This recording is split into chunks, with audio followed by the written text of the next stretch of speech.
Hello everybody, this is Tofail.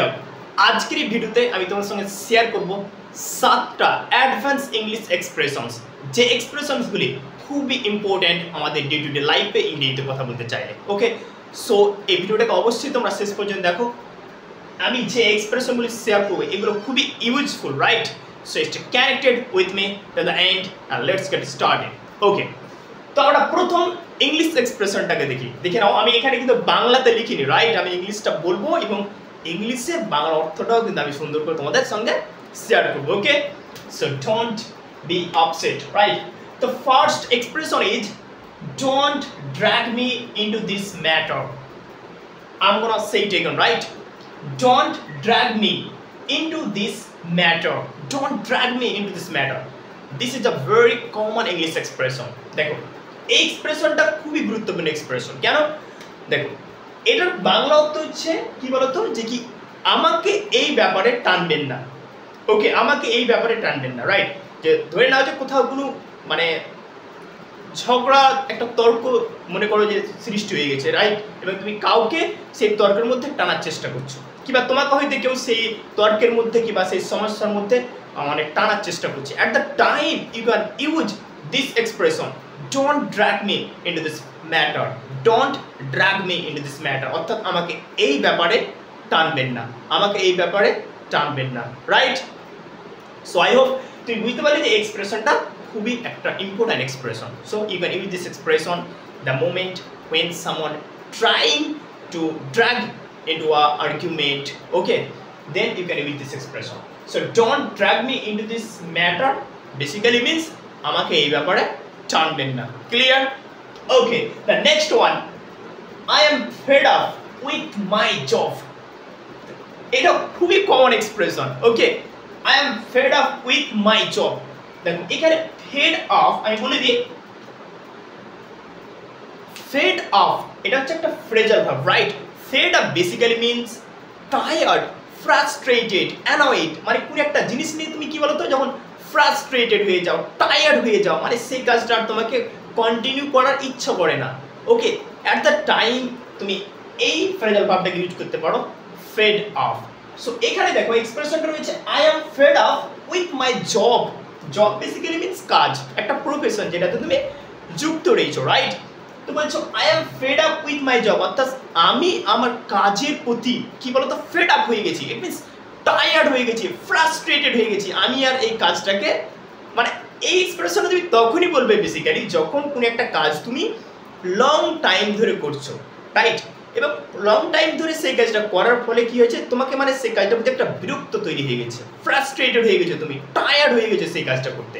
At the time you can use this expression I am fed up with my job অর্থাৎ আমি আমার কাজের প্রতি মানে fed up হয়ে গেছি, মানে কি বিরক্ত হয়ে গেছি, ফ্রাস্ট্রেটেড হয়ে গেছি, রাইট?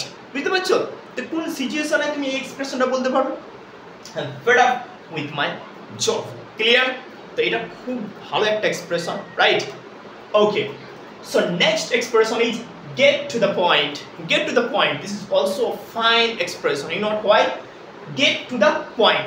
দেখো, get to the point basically means যে অনেক টাইম কি হয় যে আমরা কোনো একটা টপিককে ফর ইনস্ট্যান্সেস তোমার বন্ধু তোমার কাছে এসেছে, সে হয়তো তোমার কাছে 500 টাকা ধার নেবে, কিন্তু সে কি করছে বলো তো, সে সেটাকে ভিজুয়ালাইজ করার চেষ্টা করছে, আমার এরকম সমস্যা রয়েছে, আমি এই জিনিসটা নিতে পারছি না, এটা মানে সে ঘুরিয়ে ফিরিয়ে মানে indirectly in a passive way, ঠিক আছে, সেটাকে এক্সপ্রেস করার চেষ্টা করছে।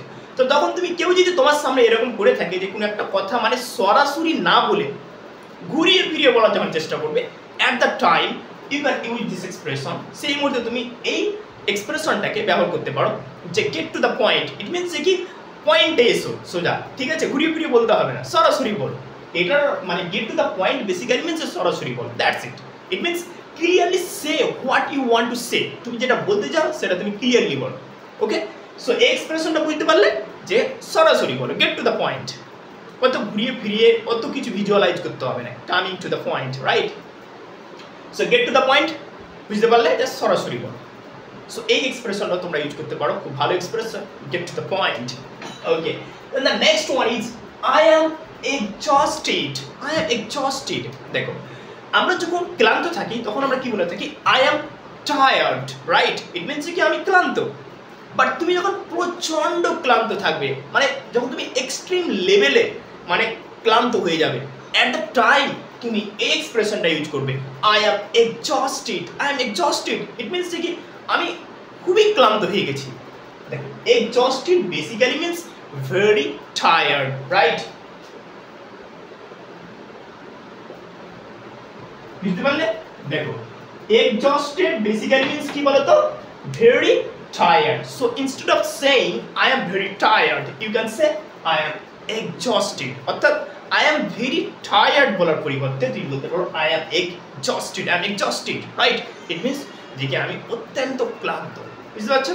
সো এই এক্সপ্রেশনটা কিন্তু আমরা ডে টু ডে লাইফে মানে কন্টিনিউয়াসলি বলে থাকি যে আমি খুবই ক্লান্ত, I am very tired. So don't say I am very tired, say I am exhausted. I am exhausted. Okay? Exhausted উচ্চারণটা দেখতে পাচ্ছ, exhausted, I am exhausted মানে আমি অত্যন্ত ক্লান্ত অথবা আমি খুবই ক্লান্ত হয়ে গেছি। ওকে, the next one, it's not a bad idea. It's not a bad idea. এটার বাংলা অর্থ হচ্ছে যে কি এই আইডিয়াটা অর্থাৎ এই ধারণাটা খারাপ নয়। ওকে, তো কখন এই তুমি মানে এক্সপ্রেশনটা বলবে, মনে করো তুমি কোনো সমস্যায় পড়ে গেছো এবং তোমার বন্ধুরা তোমাকে আইডিয়া দিচ্ছে, আলাদা আলাদা স্ট্যান্ড পয়েন্টস অপিনিয়ন শেয়ার করছে তোমার সামনে যে এই কাজটা করলে ভালো। এবার তাদের যখন মানে তারা যে স্ট্যান্ড পয়েন্টগুলি শেয়ার করছে তখন যদি তোমাকে কোনোটা ভালো লাগে তাহলে তুমি বলতে পারো it's not a bad idea, it's not a bad idea, right? যে এই আইডিয়াটা বা ধারণাটা খারাপ। ক্লিয়ার? সো এটা তো কমন এক্সপ্রেশন, বুঝতে পারছো, it's not a bad idea, right? Okay, তো এটা বুঝে গেলে সিচুয়েশনে ব্যবহার করতে হয়। Okay, the next one is, এটা কিন্তু একদম next level expression, right? The problem lies in you.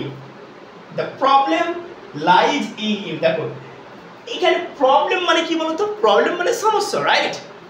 Lies মানে কি পড়ে থাকা বা রয়েছে, ইন ইউ মানে কি তোমার মধ্যে। দেখো আমরা এরকম ধরনের কিন্তু এক্সপ্রেশন বাংলাতে বলে থাকি যে সমস্যা তোমার মধ্যেই রয়েছে। এটা মানে একটু মানে তর্ক বিতর্কের মানে এক্সপ্রেশন এটা অ্যাকচুয়ালি, যে কোনো একটা জিনিস ধরে না সলভ হচ্ছে না, ওয়ার্কআউট হচ্ছে না, ঠিক আছে?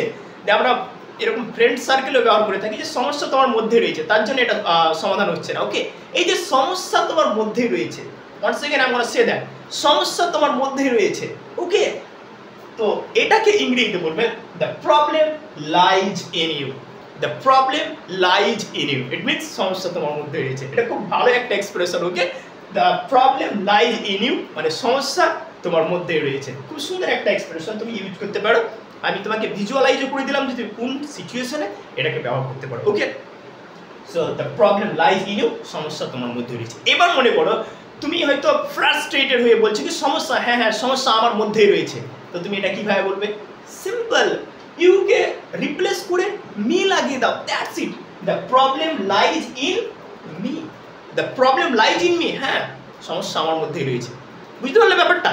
যদি তুমি বলতে চাও যে সমস্যা তোমার মধ্যে রয়েছে, the problem lies in you, আর যদি বলতে চাও যে কি সমস্যা আমার মধ্যে রয়েছে, the problem lies in me, ইউকে রিপ্লেস করে কি করে দিবে? মি করে দিবে, দ্যাটস ইট। বেশি চাপ নিতে হবে না। তাহলে এটা হয়ে গেল একদম heavy expression, right? Okay, and the next one দেখে নাও, এটাও last but not the least, I want to stay away from you. I want to stay away from you. Oh, this is superb expression. I want to stay away from you. It means আমি তোমার কাছ থেকে দূরে থাকতে চাই। আমার expression.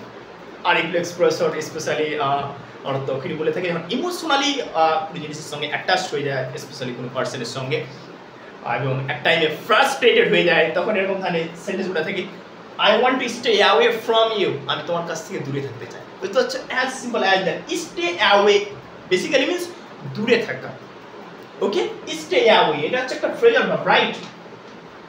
stay away মানে দূরে থাকা।